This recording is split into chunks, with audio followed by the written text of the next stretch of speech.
एट्री काय रे? वर्ष विवाह करबे का? दिखे तो ठीक दिखा थस, पर का काम करथस रे? माँ कसम वो ही क्वेश्चन पूछ के मोर दिल तोड़ दे चुको। एमे करे हो फिर ठलहा हो वो। मेरे को इसने समझे क्या रे? ठला से थोड़ी ना कोई शादी करथे। भाग रोगा ठला नहीं तो। ठलहा ठलहा सब कई थे मोला, सबो झन दे थे मोला गाली। तोर काय बिगाड़े हो सरकार, नहीं रखे मोरोबर एको पद खाली। तबे तो बेरोजगार घूमत हो संगी हो।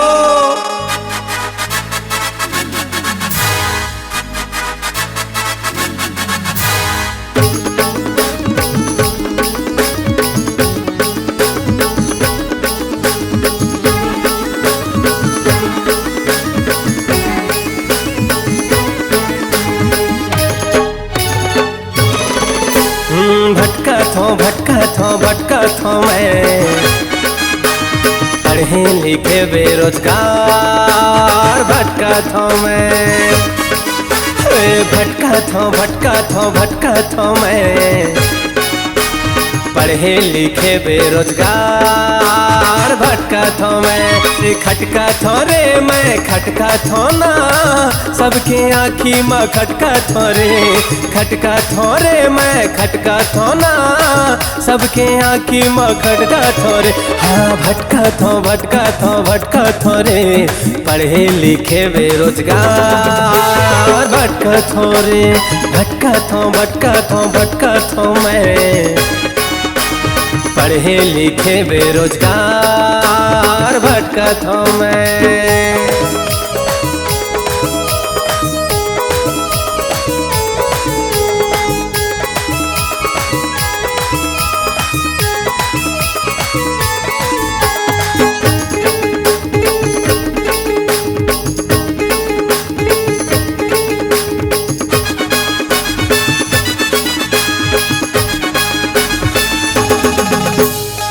ये करके मैं हाँ बया गए, एमे करके कुछ नहीं पायो। करत हवा मैं हाँ कलाकारी, कागज के डिग्री न मैं पाए। बीए करके मैं हाँ बया गए, एमे करके कुछ नहीं पायो।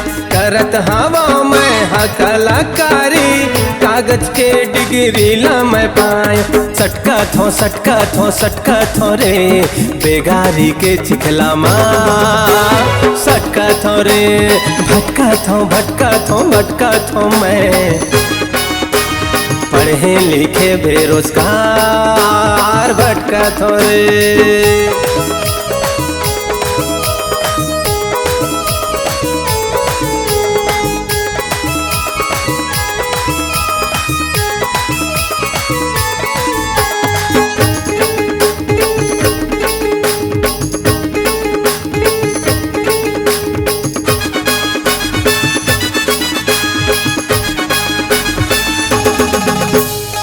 नौकरी नहीं है ना छोकरी नहीं है, कैसे हो ही बिहाव रे।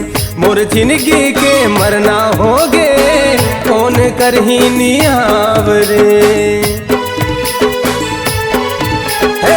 नौकरी नहीं है ना छोकरी नहीं है, कैसे हो ही बिहाव रे।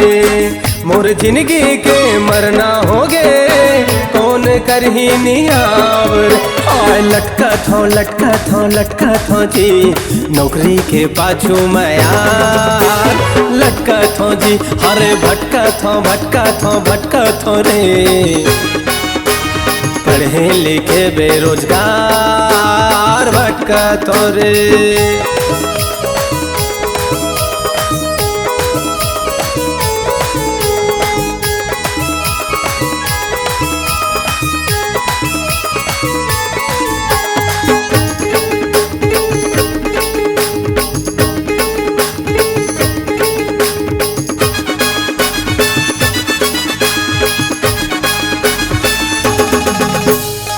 करते मैं हाँ खेती किसानी, आते संगी मैं धनियो दो गानी।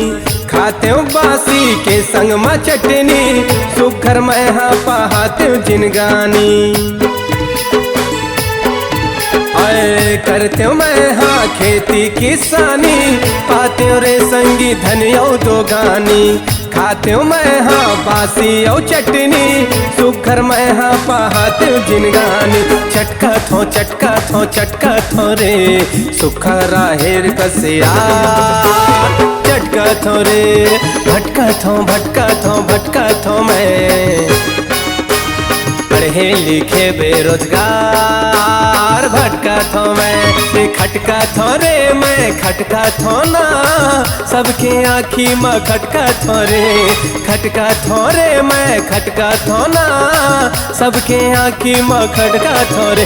हाँ भटका थो रे, पढ़े लिखे बेरोजगार भटका थो रे। भटका थो मैं, सबके पाछू में यार ये दिल लटका थो रे, सुखा राहिर सहिया चटका थो रे। सबके आँखी में यार खटका थो रे, बेगारी के दलदल में हाय सटका थो रे।